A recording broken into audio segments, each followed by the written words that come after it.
So yeah, maybe just to clarify one thing, I work for the Ethereum Foundation, but this is a private project I do in my free time.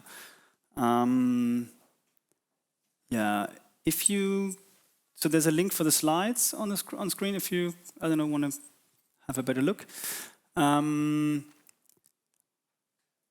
this talk, I will briefly describe the actual token mechanism of the Circles UBI, and then I will explain how multi-hub transfers work in this system to allow you to interact or transfer circles to people you do not have a direct connection with. And I will talk about some challenges in implementing this. And yeah, at the end, we'll have a quick outlook about the future of the Pathfinder. So what does UBI mean? It's universal basic income. Some people say unconditional basic income. And the idea is that every human gets a certain amount of money, whatever that means, per month or per time unit. And you can spend it on whatever you like. So there are no constraints. And you can also, you're free to earn as much money on top as you like. Yeah, it's a kind of social welfare. And the idea is that because it removes this uncertainty of income, that it boosts especially creative or high-risk projects. But I'm not a social scientist, so I will leave it at that. We had a lot of talks about UBI in general before. So my personal opinion, and I think that was also shared by some of the other people earlier, that this is implemented best on a national level by a government, because then it's just the easiest way to reach everyone. But we're not there yet. And that's why we choose the second best way, and that's just, let's just build our own universal basic income. And because this is a blockchain conference here, we use blockchain to do this. And the biggest problem, if we do this on our own, is the so-called Sybil attack. This happens when one person just creates 1,000 accounts, for example. And then the system has to, if the system just hands out money to these 1,000 accounts, then one person gets 1,000 times more money than all the others. And that's kind of bad, not really working. So there are several ways to avoid this problem. One way is to just build a registry. So humans go to some place and put their name there, maybe their national ID card, maybe a photo of their face, and then this registry checks that the same person does not sign up twice. Yeah, I think this might be a bit more user-friendly, but I think it's not really elegant, because then we have, as we talked about in the previous talk, then we have a central registry of all the data, and we kind of want to avoid that. And the Circles UBI kind of puts the burden onto the user of deciding what is a unique human, which also has its downsides, but I really like the system. And so how does it work technically? Everyone who signs up to the system, so every account who signs up to the system creates a new ERC20 token. And these tokens are all different from each other, but kind of similar. And then you earn your basic income just by new tokens being new units of your own tokens are created every month or every time unit. And then the Sybil resistance is that if nobody accepts your token as payment, because everyone has different tokens, if nobody accepts your tokens, then they are essentially worthless, and you can't damage the system, because everyone just has their own tokens, and the fact that you have 1,000 scam tokens, that doesn't really influence the value of the other tokens. And this accepting tokens, of course you can always accept tokens of other people as payment, but there's also another mechanism, and this builds on the concept of trust.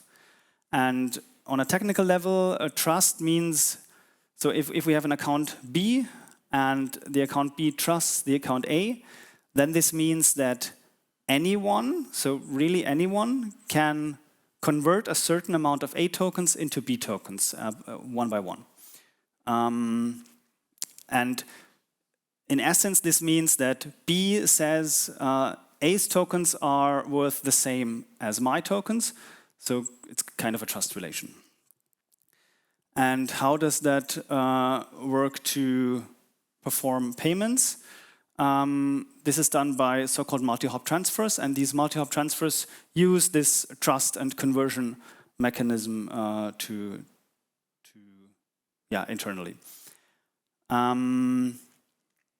Okay, so as I said, let's take a look at this in more detail. So as I said, every ERC20 token can, of course, be sent directly to someone. So if B trusts me, I can just send my tokens to B, or if I have B tokens, I can also send my B tokens to that person, and that works as a means of payment. I'm also free to just send random coins to random people who don't really trust the owner of these tokens. So this would not be a means of value transfer for the person I want to pay for. So they just would not accept it as payment, but I still can do it, of course. I mean, I can send tokens anywhere.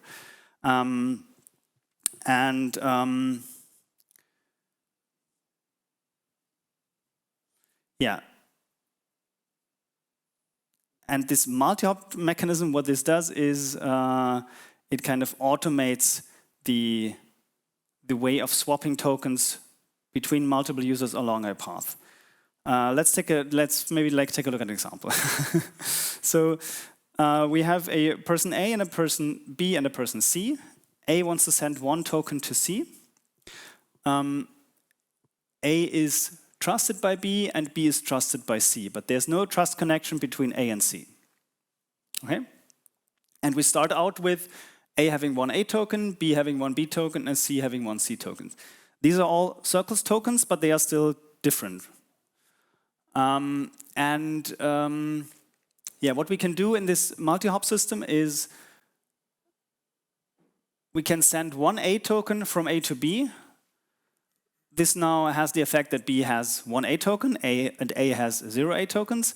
And then the system can automatically do, in the same step, send one B token from B to C, with the result that C now has one B token and B still has this one A token. So at the end, A has no token at all, B has one A token, and C has one C token and one B token. In sum, C has 2 circles and A has 0 circles. So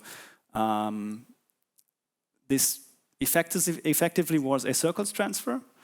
And in the end, I think Julio said it, you have 160 different tokens in your account. So if you use this system, the tokens will just spread, and you will have multiple different tokens in your account, but the user interface abstracts that away and just says you have X circles.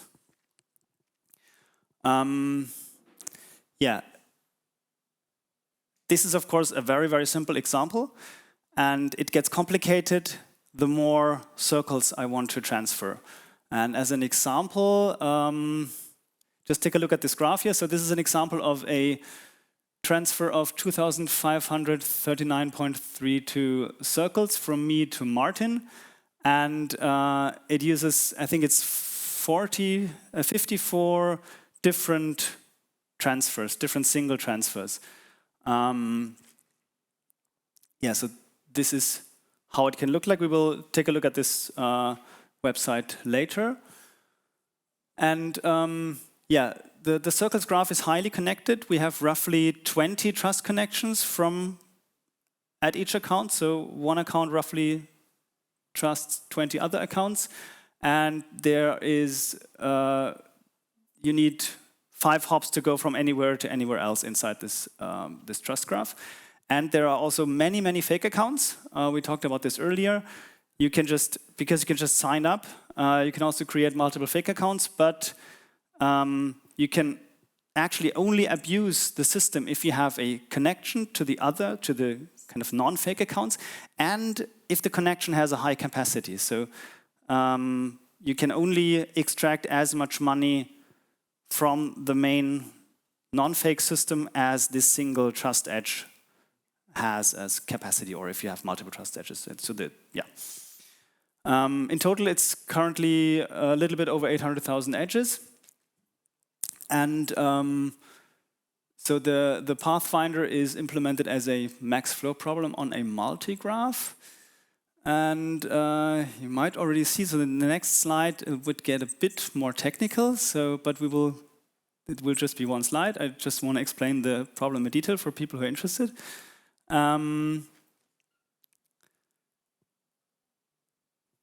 Yeah, let's just do it. So the pathfinding system is solving a maximum flow problem on a graph. And the actual problem is not really a max flow problem, but it's very similar. And it's different in two ways. And the first way is there can be multiple edges between two accounts. There's not just a single edge, but there can be one edge per token in essence. And that is what you call a multigraph in graph theory. And the other problem is that it's not really a flow problem, because flow problems just have edges with capacities, but we don't really have capacities, but we have balances. So if we have a token in one account and we move the token, then the token is spent and we can't spend it a second time. So it's not really just a capacity problem. And I actually didn't find this reduction. I don't know who it was. It was in the original implementation. And so the way this is solved is by reduction to the regular max flow problem. And this is done by, so as I said, we have a multigraph, so multiple edges between two nodes, and we just introduce new nodes on each, one new node on each edge, so we get regular edges again. And the capacities are also modified a little, so we have the edge from A to B, and we split it into two edges. And the first edge to this inner node receives the actual token balance of the account A as capacity, and the second edge is the trust capacity. So if we choose to use this edge in the final transfer, then we can only use it as much as the balance dictates, essentially. And then if we from there go on to B, then the trust is taken into account. And this way, this reduction both solves these constraints that we can only spend as much as we have, and we can only transfer as much as the trust allows us to. Okay, I think I'm a bit quicker than I thought, but we have more time for questions afterwards. This is currently implemented in C++, and it also compiles via mscript into JavaScript. And the cool thing about that is that you can run it in your browser. And this is something I really like, because in the end, blockchains allow you to do actual peer-to-peer networks without the need for any server. So you can run the whole pathfinding process on your end user device, and it increases decentralization and reduces the risk of, I don't know, servers going down or being shut down, or the trust graph is a 30 megabytes compressed binary currently. So this is the downside of running it in the browser, because you need to download the 30 megabytes before you can use it. But of course, there's there's always a middle ground. There's one implementation of that. When you run it in the browser, then it takes a snapshot of the trust graph every 2 hours, and it re-updates to the current state of the trust network by connecting to an Ethereum JSON RPC provider, which you can run your own. Performance.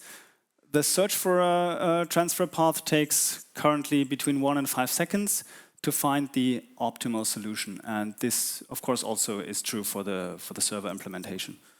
And this implementation is currently used both by Circles Land and by Circles Garden. So future plans. I'm currently re-implementing this whole thing in Rust, which is, someone approves. Mainly to learn some Rust, because it's fun, but also because I think that it's maybe a bit easier to write a multi-threaded version of this. So currently it's single-threaded, and especially in the server implementation, this is bad because you can't use multiple cores. So in the server, you will get multiple parallel requests for paths from different clients at the same time. And that, of course, is better if it's multi-threaded. And we also want to, or I also want to write a version which, so I said it takes 1 to 5 seconds to find the trust connection. And it's, of course, bad if you want to send money and have to wait 5 seconds. And then, again, you have to wait for the block time.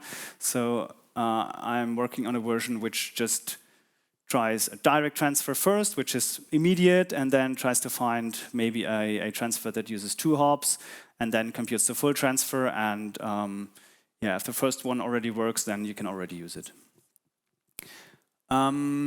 Yeah, so this is a website I built around the Pathfinder. It's the URL is chriseth.github.io/pathfinder, and you can use it to compute these transfer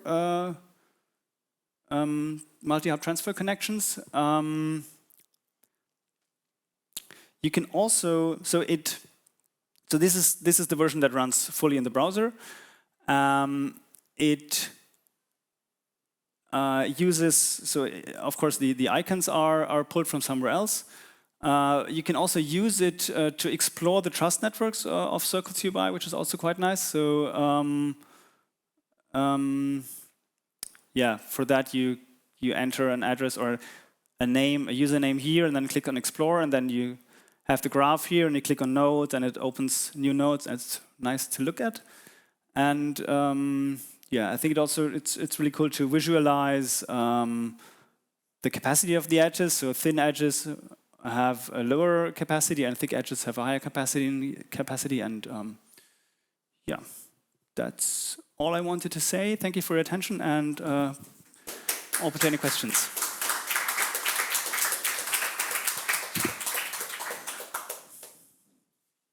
I know that was quite technical, but you need to think of everything he said in the current world setting. So when he talks about hops and nodes, your banks already do that. Your banks and the banking systems and the servers, they already do that. So there's a lot of real world in what he said. It's just, it has technical jargon instead. So feel free to ask anything. I think what he's trying to do is really optimize the system so you have to wait lesser time. In the days of past when immigrant workers used to work abroad, remittance would take up to 48 hours. And today it's much, much faster. So that's all thanks to technology. So Daniel has a question for you. So first, thanks for your talk.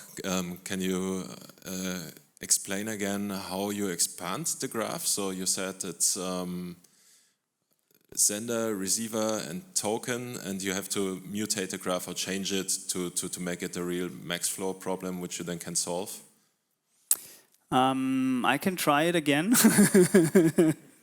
So the database consists of edges of the form which have a start and an end, and a token and a capacity. And the capacity is in that number of tokens. And regular max flow graphs only have from, to, and capacity. So we just split this single edge into 2 edges by introducing an intermediate node. And that's how it gets into a regular graph. So we introduce, okay, A is from, B is to, T is token. So we introduce a new node, which is just a pair of from and token. And then from there we go on to the endpoint of the edge. Okay, I see now. Yeah, thank you. Maybe I should have drawn a small diagram here, sorry. Anyone else have questions? Here, Julio has one. I am an anthropologist, so I'm just curious about why is Rust better or not better, but more interesting to run the graph, the Pathfinder, than C++? Or why is it faster, or is there something about the Rust language that makes it more interesting to use? Not really. I mean, the tooling is a bit better. It's kind of it just feels a bit more modern. The speed is the same. And I just wanted to learn a bit Rust. Cool. And it has an integrated package manager, which also makes it easier to distribute it. It's also WASM friendly, right? Like COSM, WASM, or any sort of WASM stack goes easily on it. So this becomes multi-thread. Like you can be multi-chain easily. Otherwise, you have to code everything. Yeah, I mean, I also compiled this Imscripten. So this is okay. It doesn't compile to JavaScript. It's actually WebAssembly. So we already had that, but yeah, it's a bit easier with Rust. That's true. I have a question regarding blocking paths which have been calculated in between one block time, for example, those 5 seconds on the XDAI or Gnosis chain. Have you thought about a solution how to solve that challenge? Did you understand the question?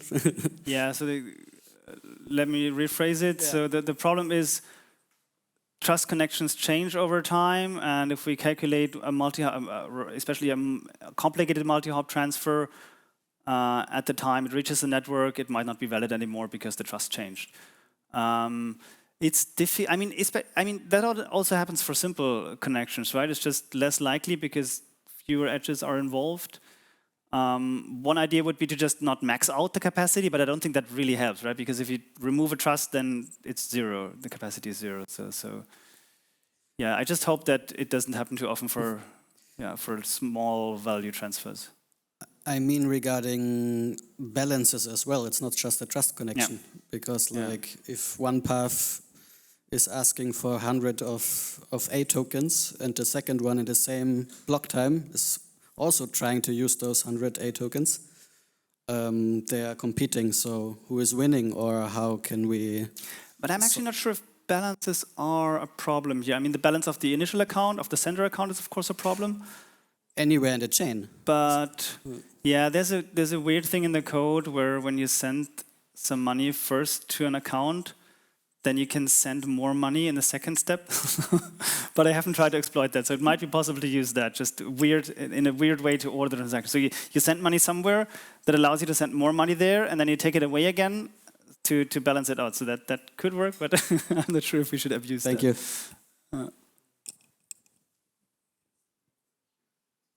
Any more questions?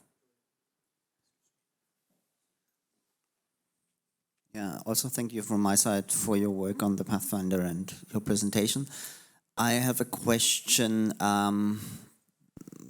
about a different setup of using the circle swap. One could argue that there would be some upsides of.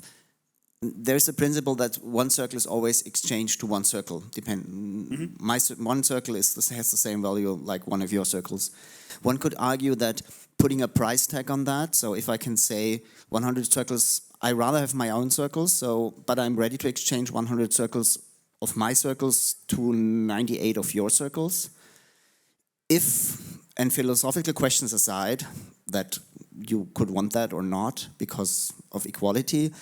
If you would put like an exchange rate between circles, individual circles, how much would that make the pathfinding more complicated? Would you have a guess on that? Yeah, that's a good question. I think it wouldn't be too much more complicated because the main problem is just exploring this large graph. I mean, it adds a multiplication. So the main problem is exploring the large graph and handling the 256-bit numbers. And you would have a multiplication on these numbers, which is also quite expensive compared to just you would have addition. the additional interest of finding the cheapest path to exchange.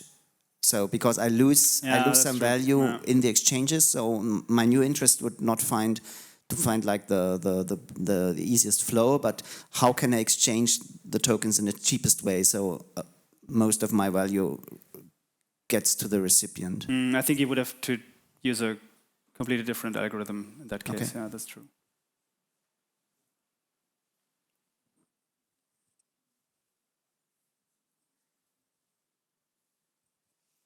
Hello, thank you. Compared to trust lines that we just heard, that they said the transactions or the operations try to minimize the debt to other accounts. Is this implemented in some way here? Like, for example, trying to give back the tokens to their own owners, or is something desirable? Yeah, that has come up earlier as well. It's not taken account at all. What I do is I try to find a multi-hop transfer that uses as few individual transactions as possible, because that if you have more than, I don't know, 12 transactions or maybe 20, then it doesn't fit the gas limit anymore. But I don't try to return the tokens to the original owner. I mean, I think they don't wander around too much anyway, right? Because your tokens will only be in the accounts of the people you trust or that trust you, or in organization wallets or something like that. So.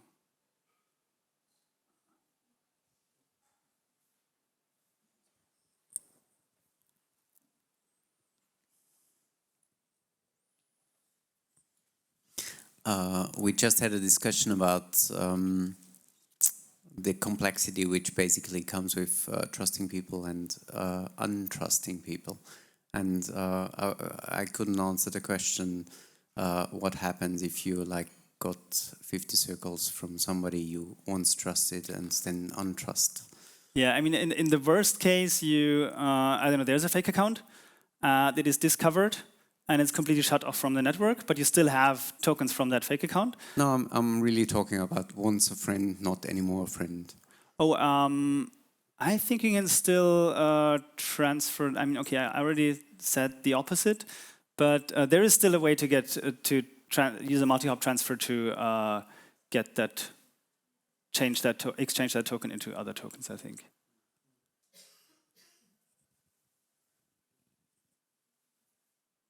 Any more questions? One more. Yeah, I guess related to what Juna just said, is there a risk that it gets harder to transfer over time if we don't try to concentrate the same types of tokens in the same users? Because if you trust 200 people, you'll likely end up entropy-wise with 200 different tokens, and if you want to transfer all of those, you can't do that in one transaction.